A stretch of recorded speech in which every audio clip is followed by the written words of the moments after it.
beat the Mets. Everybody beat the Mets. Twins get even with New York, but injuries get even with the Twins.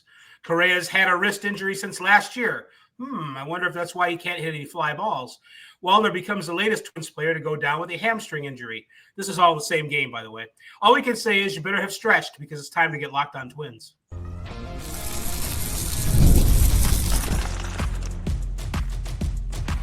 You are Locked On Twins, your daily Minnesota Twins podcast. Part of the Locked On Podcast Network, your team every day. Hello again, everybody, and welcome back to Locked On Twins, your daily go-to source for the top Minnesota Twins insight, discourse, and analysis. Way up here. Personally, it's my favorite show of the Imperial Locked On Podcast Network, which, by the way, brings you your team every day. Don't forget to hit like and subscribe where applicable. I'm Dave Brown, an MLB writer who injures his wrist doing things like writing about baseball players injuring their wrist. I'm also a BBWA member and a Hall of Fame voter. Across the Great Plains of cyberspace is Brandon Warren, who did not break his wrist on that swing, Mr. Umpire, which means he's run the count full. Brandon was a Twins fan who became a Twins writer, and now he's both. You can't find us at Puckett's Pond anymore, but there's always Analyzed Twins. Maybe it should be Analyzed Twins. Think about that, Brandon. And Zone Coverage. It's actually Access Twins. On the podcast today, the Twins, that's not a sentence, we'll be getting into Wednesday morning with Carlos Correa for his left wrist. This is this one. And with Matt Wallner for his left hamstring back there, after both exited with injuries Tuesday night. Correa said his wrist has been bothering him since 2024. Oh, great. That might be one reason why he's hitting 164. Nice hand. And there's more, by the way, dampened the victory against the Mets with Bailey Ober outpitching fellow tall Tyler Megill. The bullpen coming through again, and the offense pounding 13 hits. I'm not sure if that's a season high, but it seemed like it. Byron Buxton's motor was running at 100% efficiency, like he's 21 and not 31. So Correa and Wallner go down, even for a little while. Who comes up? Not Jose Miranda, who made the mistake of shopping on the way to St. Paul. Hurt himself carrying water at Target Center. Different than me carrying water for Rocco. No, just Target, not Target Center. Not Target Center. Oh, Target Center is an arena. Hey, wait, yeah. Shouldn't it be a mall? That sounds like a mall. Yeah, it does, but it's not. Nobody knows. How do we know he wasn't at Target Center? Maybe he's getting ready for the Wolves game. This is very reminiscent of Twins Live?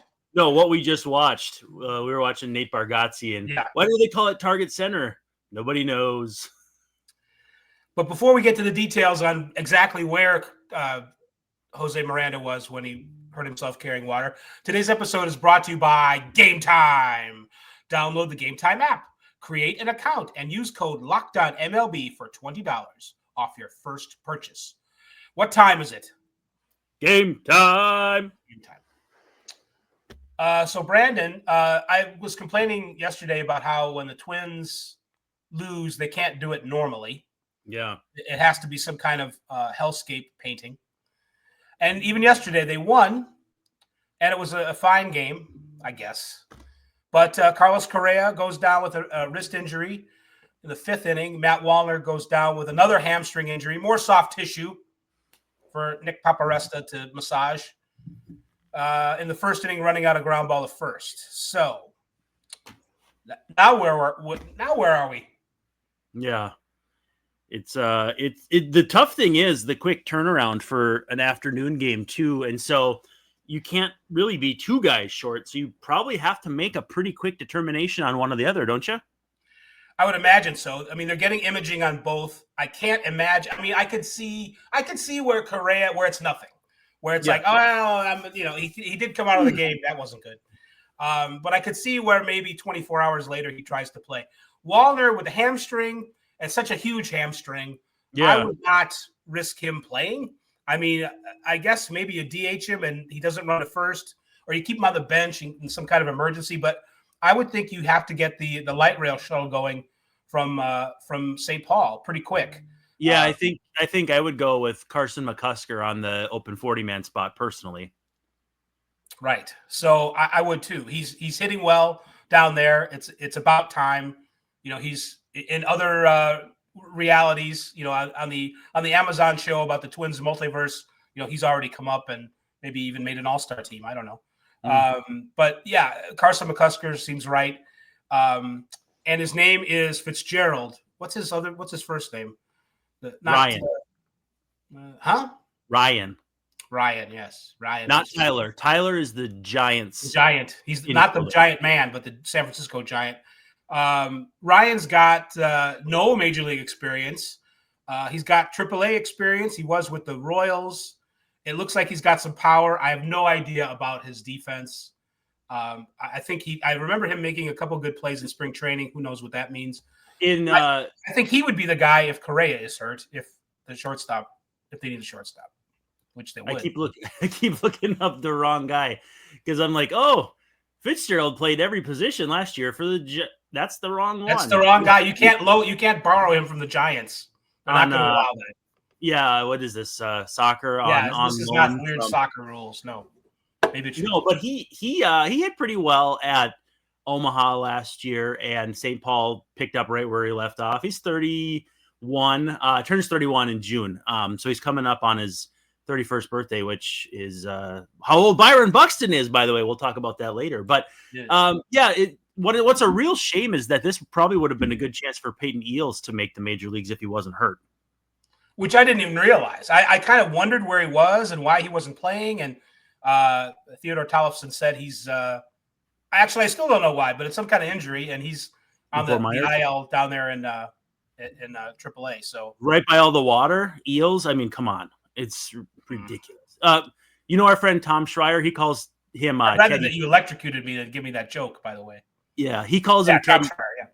Tom Schreier calls him Teddy Tolley. So instead of Theodore Tollefson, I don't know if I'm giving away any industry secrets, but he'll say like, "Can you edit Teddy Tolley for me?" or Theo Tolliver. He's really funny like that. This is very inside baseball right now, but yeah, sorry. Theo covers the St. Paul Saints for zone coverage and probably for other people too. Does a nice job. He really does. If anybody knows what's going on down there, it's Theo.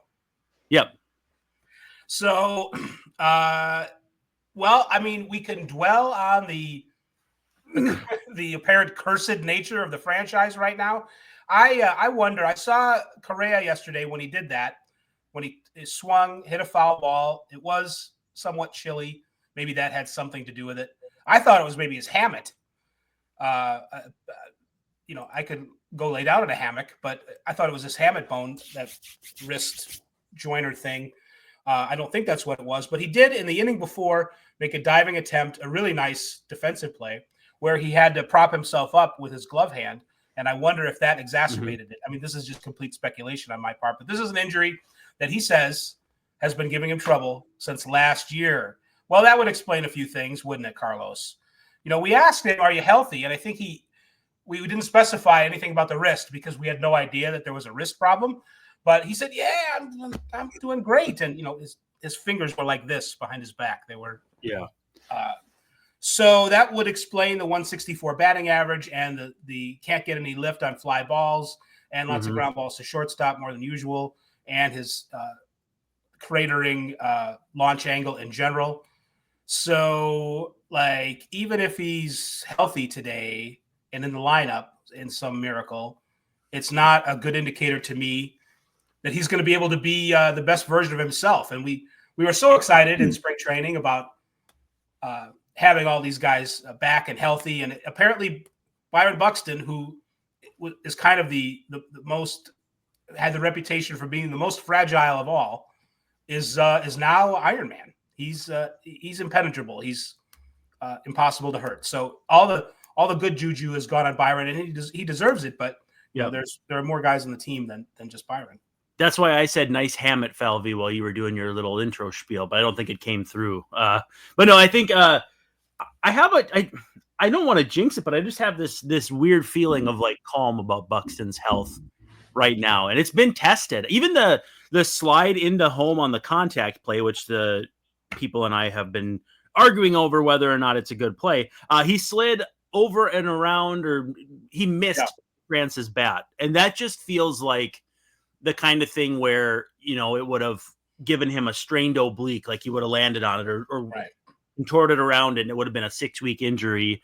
And not only that, but something created by him doing what he does best, which is run and make things happen. So to see him healthy, while it has to this point not been the case for Correa and Lewis, it's still really rewarding as someone who's watched all of Byron Buxton's career and wanted him to show what he's capable of when healthy. And I know I go back to this a lot, but Paul Molitor, when we had him on my other show back in the day, said, I'm an example of players who stay more healthy in their 30s than in their 20s.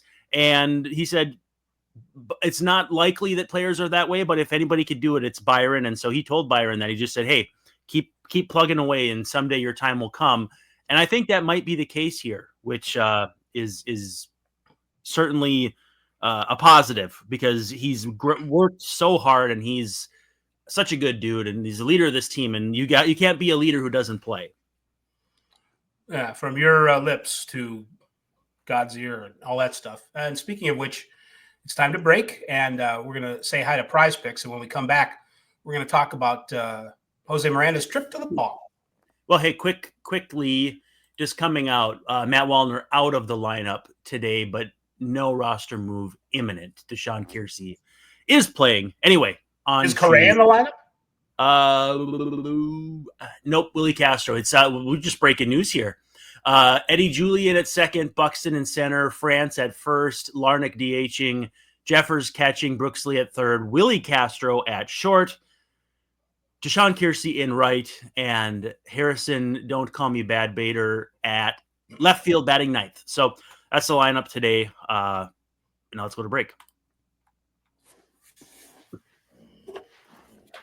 You know what? I have the wrong one up because we're wanting to talk about Prize Picks. Baseball is in full swing, and there's no better way to get in on the action than with Prize Picks, the best place for daily fantasy sports. Because with Prize Picks, you pick more or less on at least 2 stat projections, and if you are right, you can win up to 1,000 times your cash, whether it's strikeouts, RBIs, first inning runs, whatever your flavor. Prize Picks keeps every game exciting. You can build a lineup in less than a minute. Super easy to do. Just figure out your risk tolerance, because there's different multipliers and different things that will make your day and your lineups fun for you, but also at a risk level you can manage. I always take advantage of Taco Tuesday, where Prize Picks offers discounts on select player projections for even more value. Download the app today and use code LOCKEDONMLB to get $50 instantly after you play your first $5 lineup. That's code LOCKEDONMLB for $50 instantly after you play your first $5 lineup. Prize Picks, run your game.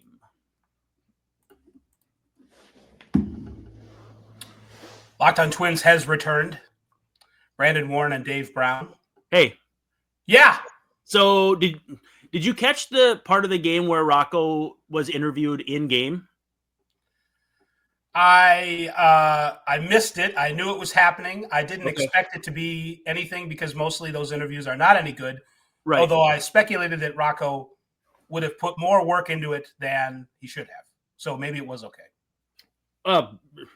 Nevertheless, after it was done, Corey Provis said, yeah, that's going to be something we're going to do on Tuesdays. And so, as people know, I work on the broadcasts, and I got in the group chat for work, and I was like, you got to call it Rocco Tuesday. Got to call it Rocco Tuesdays, like Taco Tuesdays. Oh, and they loved it. So I'm hopeful that I can be the inspiration, the catalyst for Rocco Tuesdays. I don't need a graphic. Someone needs to do a graphic, a cartoon, a comic book, if you will, of Rocco eating a taco. And I mean that in not a euphemistic sense. No, maybe it's vegan or something, because I know Rocco's. Oh, sure, absolutely. There doesn't have to be any meat on it. You can put whatever you want on a taco. That's the best thing about them. Yep. So I'm eager to see if that becomes a thing. But if it does, please credit. # please credit. Well, they'll have that going for them, which is nice. The Twins, Rocco Tuesdays. But I'm going to go back and listen to the interview just to see if I should give credit for, because those dugout interviews during the game, I'm not going to be a contrarian on this. They're usually painful, actually, because it's like there's a game going on. I can't really pay attention to this interview. You want me to give you answers? Could you imagine asking like Tony La Russa to do one of those? Oh my, no. Again, I like I've said, I'm almost done with 3 days in August, and when I think of managers, I would not want anything to do with in an in-game interview. Tony La Russa is probably the top of that list. But with that said, Twins.tv has started doing things where they stay over a break for an inning break. Yes. That would be the time to do something like that. I mean, what do you have? Is it a minute and a half or 2.5 minutes? I thought it was 2.5 minutes. I think it's 2.5. Yeah. That, if you catch them 30 seconds before that 2.5 and get 3 minutes, or 30 seconds after, as the inning is kind of coming together and the first baseman's throwing the ball into the stands or whatever, you could probably make that work. Again, I'm not trying to besmirch the production that I work on, but I don't like it during the inning. I don't like it during the inning. It's got to be maneuvered in another way.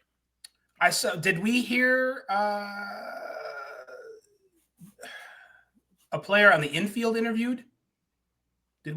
Was that the Twins broadcast? They had Correa on was it Apple TV a couple of weeks ago? Or was it Lee? No, it wouldn't have been Lee, but maybe. No, I don't know. I think it was Correa because they were playing. It would have been last Friday. Yeah. Against Detroit, right? Right. Yeah. Well, so usually they will go to the outfield because there's less of a chance that something's going to happen out there. Well, an outfield fly ball is it's a longer play. It's a longer developing play that is less likely to be impacted. Oh my God, I'm talking. Grab ball right to me. Oh, yeah. I think that was the game the Twins lost 7-6 and were in it, but then they weren't, and then they were, and then they weren't again. And it was just it was a very frustrating that's 2025 kind of game. Yeah. I hope that's not a hashtag. Speaking of that 2025 though, Jose Miranda. It's very, very so Jose Miranda, they sent him to the minors. They optioned him to St. Paul, and he had a day or 2 or 3, 72 hours, I don't know, to clear his head. So he's going to go shopping. And he went not to Target Center because if you go shopping at Target Center, you are going to pay through the nose for everything because it's an arena. You can playoff tickets. There's no bargains there. Playoff tickets, games 3 and 4. So he didn't go to Target Center. He just went to Target. I assume downtown. I don't know. Maybe not.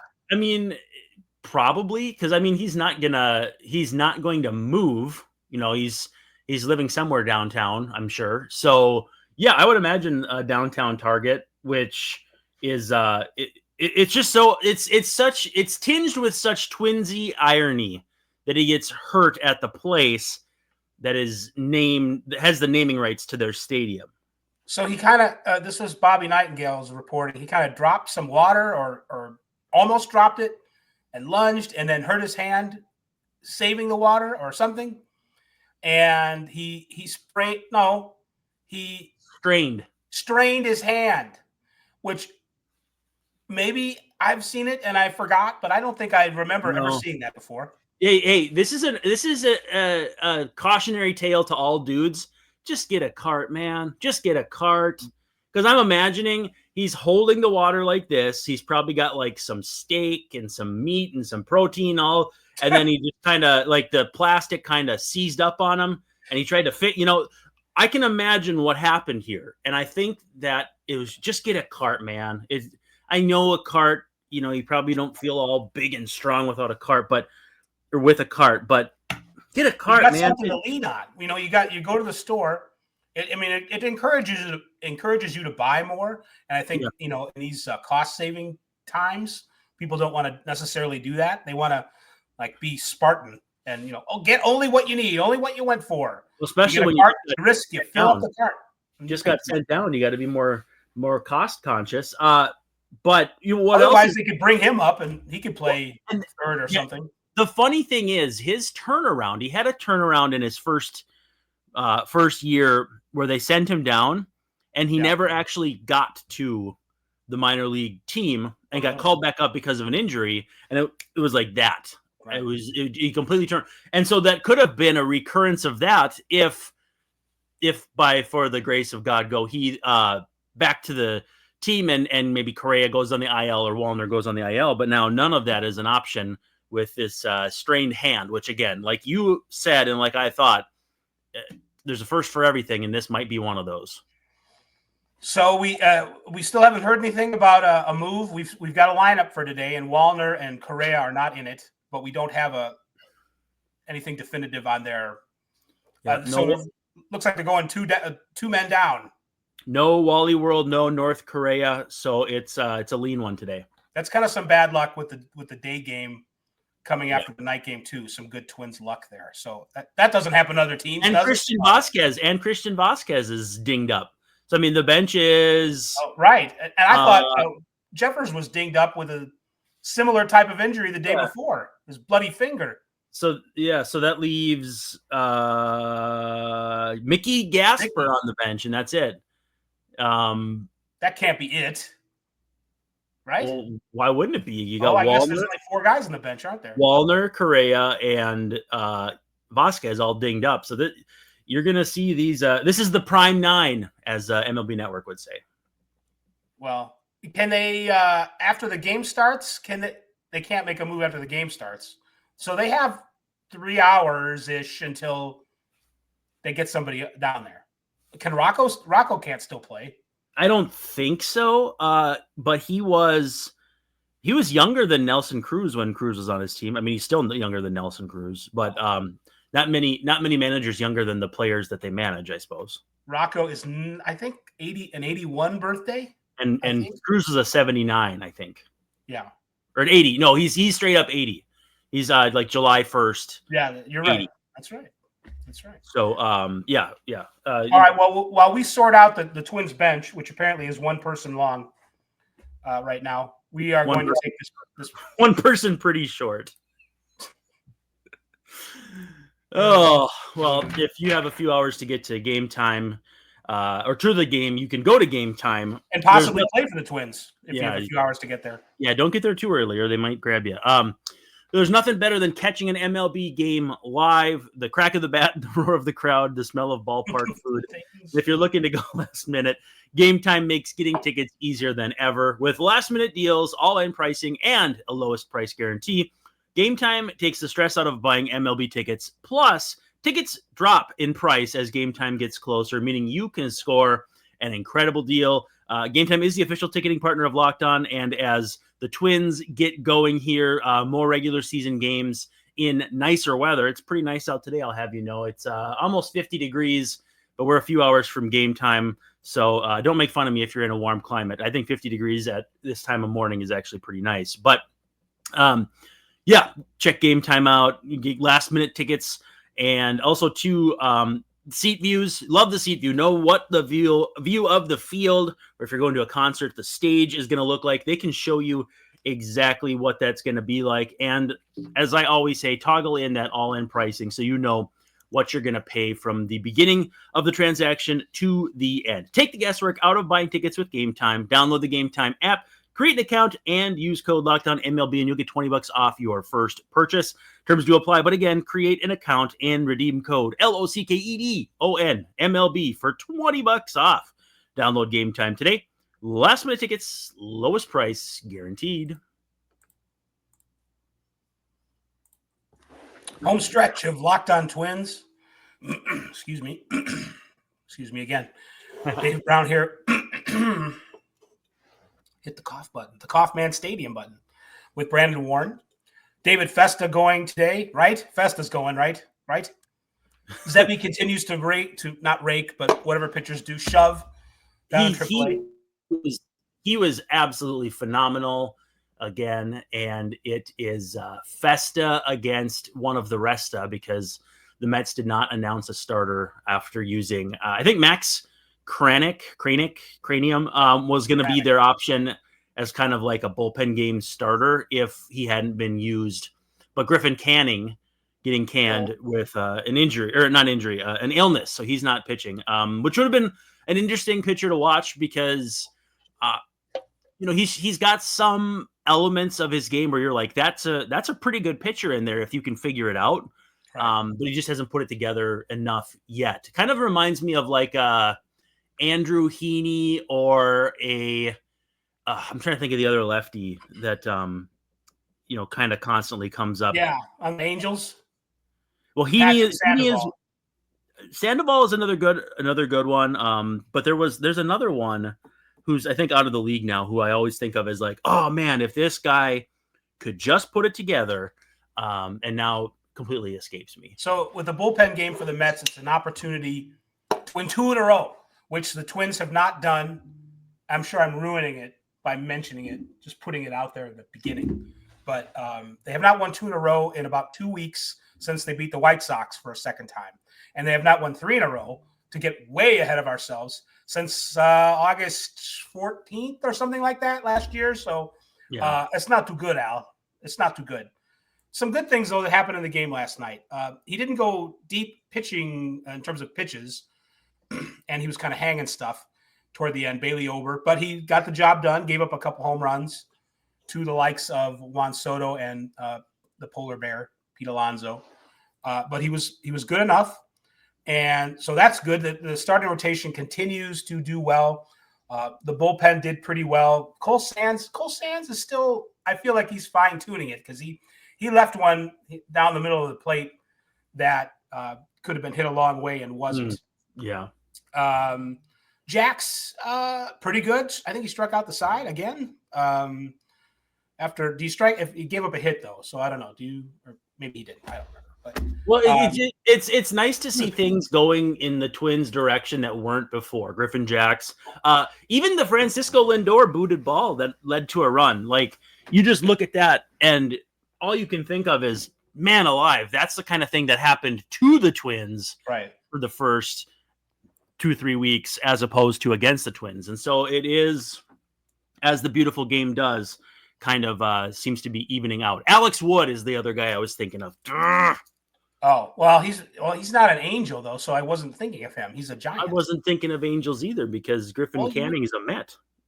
Well, Griffin Canning was on the Angels. I know. I'm just kidding you around. It's those lefties, though, that you like Brandon, you did it. But I can think of like the I can fix him lefty. That's what Rocco, or not Rocco, but Falvey looks at and is like, I can fix him. Ooh, I can fix him. And more often than not, they're right. So, what else? And we already mentioned Buxton's base running.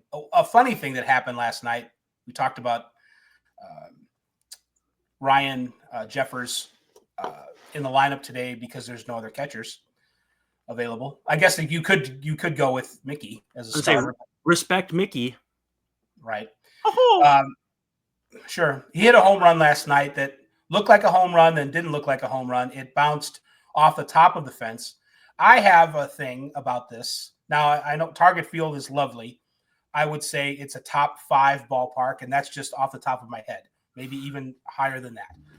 But it's one of these parks where it's kind of hard to tell if there's a home run or not live, just because of how it is. There's no orange or yellow line or whatever it is. And to me, it could be one or the other.